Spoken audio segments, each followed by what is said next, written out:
ব্রহ্মপুত্র নদ মূলত হিমালয়ের কৈলাস শৃঙ্গ থেকে উৎপন্ন হয়েছে।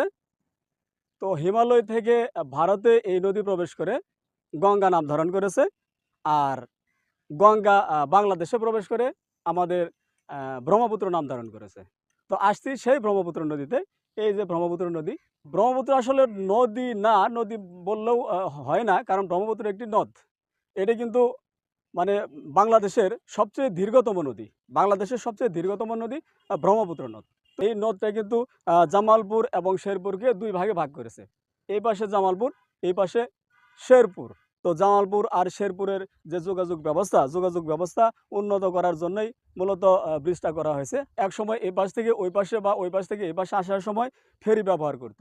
তো ফেরি আসলে সুবিধাজনক হলেও কিন্তু সময়ের প্রয়োজন, যার ফলে তারও অনেকদিন পরে এই ব্রিজটা করা হয়েছে। আমাদের যে সনাতন ধর্মাবলম্বী আছে, সনাতন ধর্মাবলম্বীদের জন্য কিন্তু এই নদীটা খুবই গুরুত্বপূর্ণ। কারণ তারা যে গঙ্গা স্নান করে, গঙ্গা স্নান করার সময় কিন্তু তারা এই ব্রহ্মপুত্র নদী আসে। কারণ তারা গঙ্গা স্নান করা মানে আমাদের বাংলাদেশে যেহেতু গঙ্গাটা ব্রহ্মপুত্র নাম ধারণ করেছে, যার ফলে হিন্দু যারা আছে সনাতন ধর্মাবলম্বী, তারা তাদের যে গঙ্গা স্নান করার প্রয়োজন হয়, তখন কিন্তু এই ব্রহ্মপুত্র নদীতে এসেই গঙ্গা স্নান করে।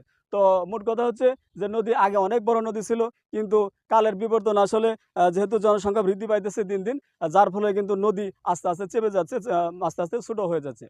ওই যে দুই পাশেই ভরাট করা হয়েছে, দুই পাশে বালু তুলে ভরাট করা হয়েছে। ভরাট করে তারা বিভিন্ন বসতবাড়ি বা কলকারখানা তৈরি করতেছে, যার ফলে কিন্তু নদী আস্তে আস্তে ছোট হয়ে যাচ্ছে।